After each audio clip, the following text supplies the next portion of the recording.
নমস্কার। আজকের যে ভিডিওটা আমি এখানে করতে চলেছি সেটা হচ্ছে কবিগুরু রবীন্দ্রনাথ ঠাকুরের জন্মদিন স্পেশাল। 25শে বৈশাখ একটি স্পেশাল আমি মেকআপ ভিডিও শ্যুট করছি, যেটা তোমরা স্কুল অথবা কলেজ বা পাড়ার যে কোনো প্রোগ্রামে এই মানে মেকআপটা তোমরা করতে পারো, যে নাচের জন্য। আমি সেটাই বিগত 3 বছর ধরে করেছি, আর এটা ধরলে 4 বছর হবে। এই ভিডিওটা তোমাদের খুব ভালো লাগবে।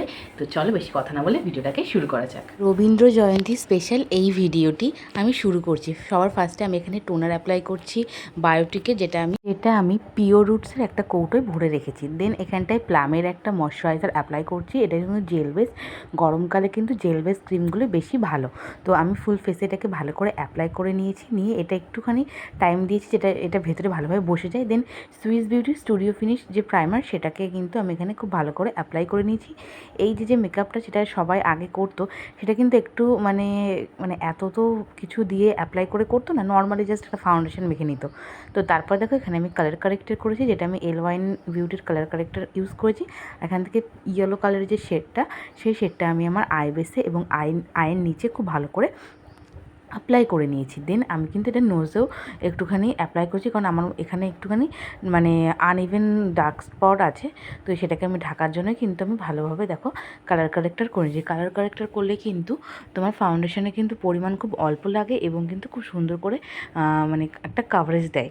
তো আমি ভালো করে দেখো এখানে ব্লেন্ড করেছি, কারণ ব্লেন্ডিংটা যত ভালো হবে ততই কিন্তু সুন্দর করে কিন্তু জিনিসটা বেরিয়ে আসবে। দেন আমি এখানে মার্সের একটা ফাউন্ডেশন নিয়েছি। দেখো আমি কত অল্প পরিমাণের এখানে নিয়েছি এবং এইটুকুতে কিন্তু আমার ফুল ফেস হয়ে যাবে। আর আজকে আমি কোনো কনসিলার ইউজ করছি না, কারণ এই লুকটাতে আমার মনে হয় না খুব একটা কনসিলার কেউ ব্যবহার করে, যেহেতু এটা স্কুল কলেজে বাচ্চারা এটা বেশিরভাগ পারফর্ম করে।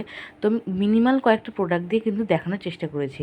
আর দেখো নাচের প্রোগ্রামগুলোতে মুখটা কিন্তু একটু বেশি সাদা থাকে, এটা কিন্তু ন্যাচারালি কিন্তু একটা মেকআপ হয়। তো তোমরা ভয় পেও না, এটা এতটা সাদা থাকবে না, এটা কিছুক্ষণের পরে কিন্তু স্কিনের সঙ্গে অনেকটাই বসে যাবে। তো তখন কিন্তু এতটা দেখতেও সাদা সাদা লাগবে না। তারপর আমি গলাতেও অ্যাপ্লাই করেছি আর কানেও অ্যাপ্লাই করেছি, বাট সেটা আমি দেখাতে মনে নেই। তো যাই হোক, তোমরা কিন্তু এইভাবে গলায় ভালো করে অ্যাপ্লাই করে নেবে। তো দেন রিকোডের গ্রিপ স্প্রেটা দিয়ে আমি খুব ভালো করে অ্যাপ্লাই করে ফুল ফেসটাকে সেট করে নিয়েছি। আর আমার এই স্প্রেটা কিন্তু অলরেডি হাফ হয়ে গেছে।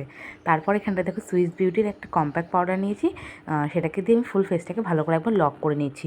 গরমকালের সময় লুজ পাউডারটাই বেশি ইউজ করা ভালো, বাট আমি আজকে কম্প্যাক্ট ইউজ করলাম। দেন এখানে মেবলিনের কলসেল যে কাজলটা, সেটাকে দেখো আমি আপার অ্যান্ড লোয়ার লাইনে খুব ভালো করে এখানে পিল করে নিলাম, যাতে একটু চোখটা দেখতে খুব বড় বড় লাগে। আর আজকে একটু আমি উইং আইলাইনার করব। তো তার আগে এখানে দেখো আইশ্যাডো ইউজ করছি। আমি এখানটায় সুইস বিউটির একটা আইশ্যাডো প্যালেট থেকে গোল্ডেন কালারের শেড নিয়ে আমি ভালো করে আগে আমার ফুল আইলিডে প্লেস করছি। দেন পিঙ্ক কালারের একটা শেড নিয়ে আমি তার উপরে হালকা হালকা একটু প্রেস করেছি। তো এটা করে নেওয়ার পরে আমি এখানটায় আইলাইনার পরবো, কারণ আমার মনে হলো চোখটাকে সিম্পল রেখে আমি যে আইলাইনার সেটা দিয়ে উইংটা ভালো করে করবো। আর আমি আজকে আপার লোয়ার দুটো লাইনে আমি আজকে খুব সুন্দর করে চোখটাকে আঁকার চেষ্টা করেছি। কতটা করতে পেরেছি সেটা তো তোমরাই বলবে। তো দেখো আমি যতটা আইলাইনার পরতে পারি আমি সেটাই তোমাদেরকে শেয়ার করছি। আই হোপ তোমাদের কাছে এটা একটু হলেও ভালো লাগবে।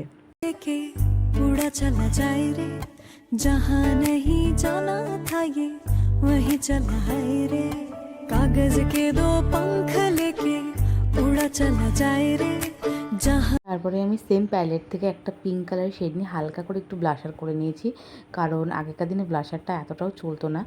এই মেকআপটা মেন কথা বাচ্চাদের, তো আমি খুব একটা পিঙ্ক এখানে ইউজ করিনি। দেন এখানে একটু ল্যাশগুলোকে কোট করার জন্য দেখো আমি মাস্কারা ইউজ করেছি, যেটা ব্লু হেভেনের।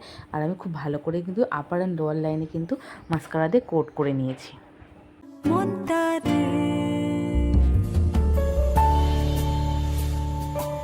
এখন আমি ব্লু হেভেনের একটা রেড কালারের লিপস্টিক পরতে চাইছি, কারণ সবাই এখানে কম বেশি রেড কালারটাই ইউজ করে। তো আমি এখানে রেডটাই ইউজ করছি, বাট এটা কিন্তু কিছুক্ষণ পরে আমি আরেকটু টিস্যু পেপার দিয়ে ট্যাপ করে নিলে এটা কিন্তু আরেকটু বসে যাবে। দেন এখানে রিকোডের একটা গ্রিপ স্প্রে আমি সেম আবার অ্যাপ্লাই করে নিচ্ছি, বাট আইটাকে ঢেকে।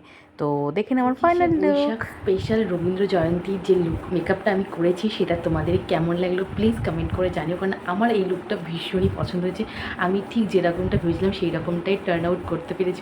এটা আমার ড্রিম, যে আমি যেটা চেয়েছি সেটা আমি করতে পেরেছি। আমার হেয়ার স্টাইল, মেকআপ লুক আর আমার যে ড্রেস আপটা তোমাদের কেমন লেগেছে প্লিজ প্লিজ কমেন্টে জানিও। আবারও দেখাবে নেক্সট কোনো মেকআপকে, ততক্ষণে টাটা, বাই বাই। আকাশে বহিছে প্রেম নয়নে লাজ লাগিল নেশা, কারা যে ডাকিল পিছে, বসন্ত এসে গেছে। মধুর অমৃত বাণী বেলা গেল সহজেই, মরমে উঠিল বাজি, বসন্ত এসে গেছে।